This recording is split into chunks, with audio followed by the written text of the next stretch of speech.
Member for Iqaluit Managayak, Mr. Lightstone.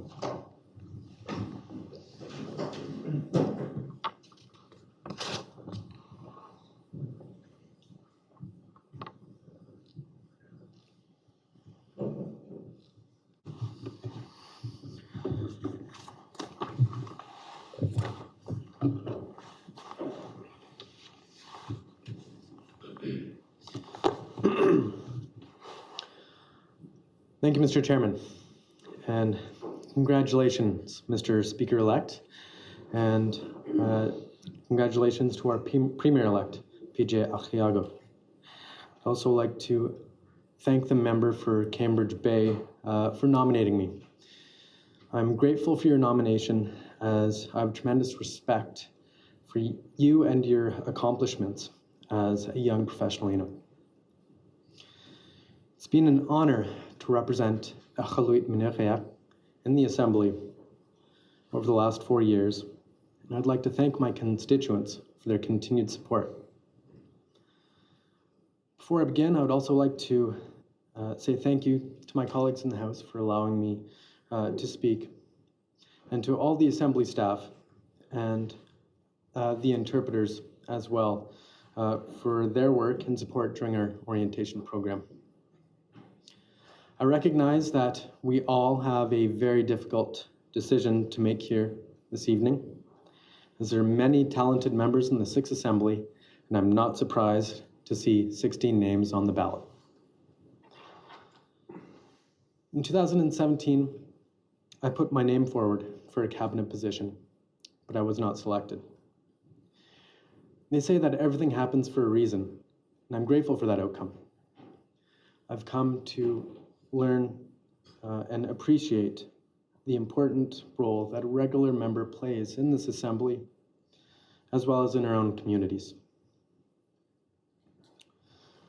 The role of an MLA is, of course, a very fascinating job, as well as one of the most demanding in Nunavut.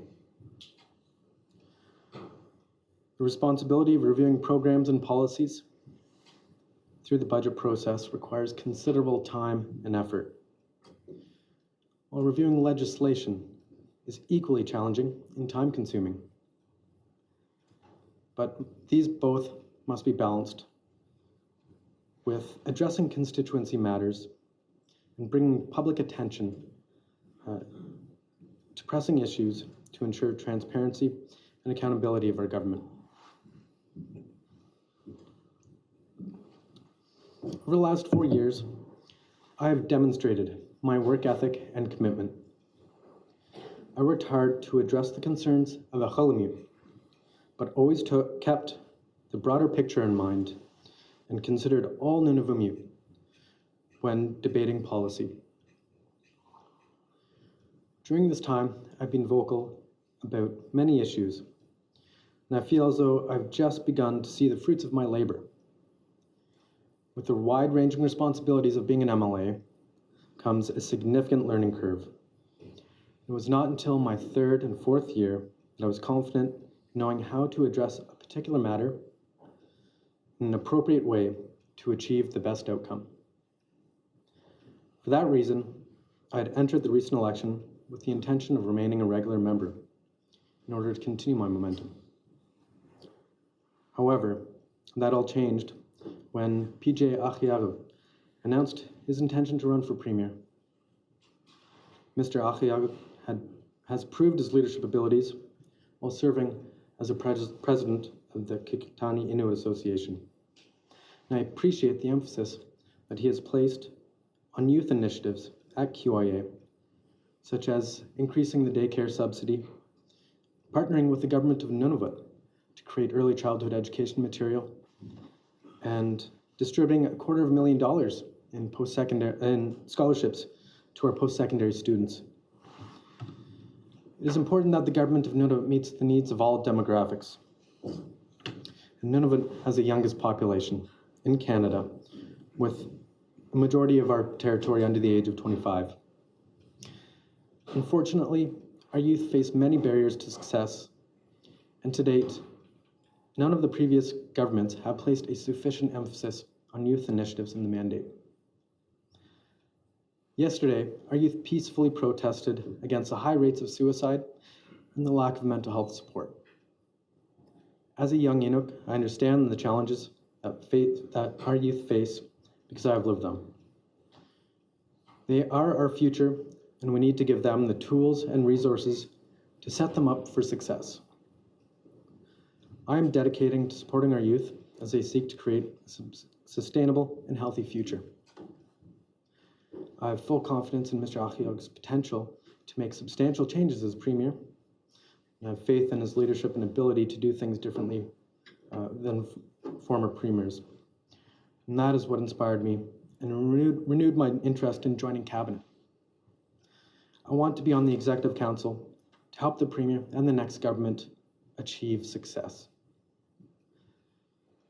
I've worked Akawasang no kinawiri kuno ikanayak sa mayunga amaru kawi madlunga piyang nangituaruma gavamakunesunga takunane tilunga kawi matera tunga kanoitu tamako pilrengok titer sa mayu atogalu aurataw katamangan amaru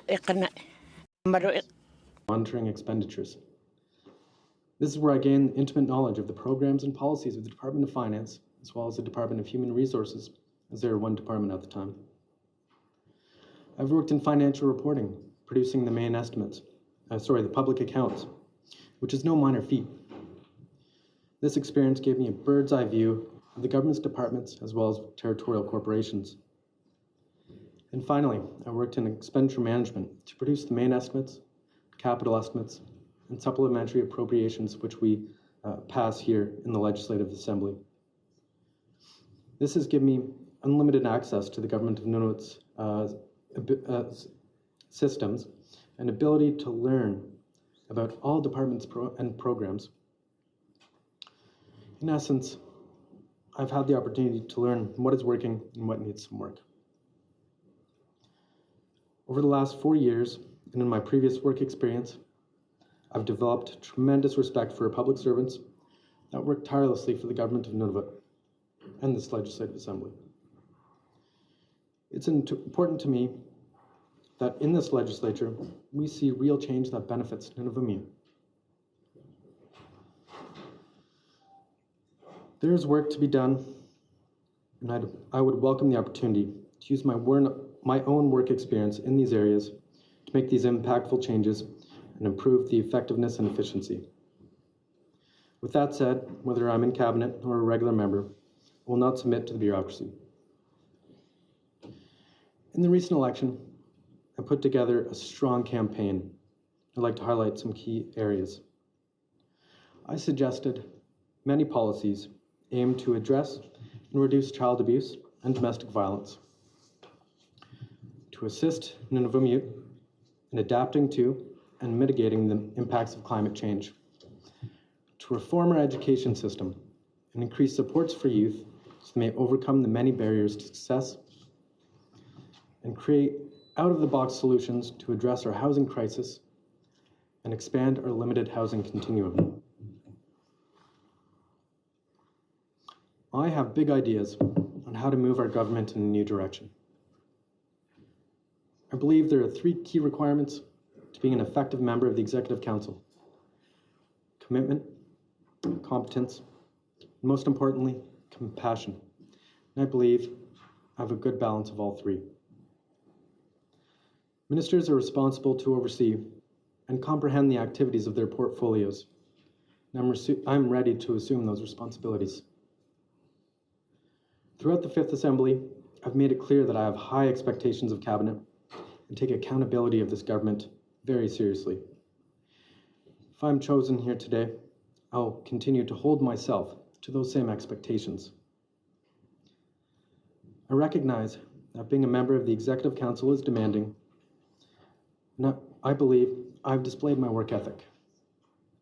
I do my reading, I conduct my research, and ensure I thoroughly understand a topic before I bring the issue forward, and that will not change.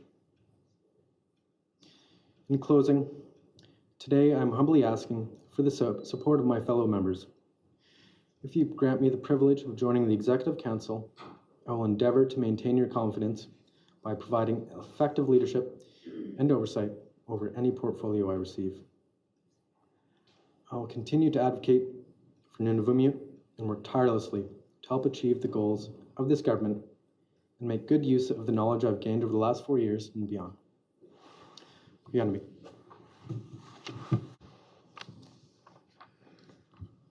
Thank you, Mr. Leitch.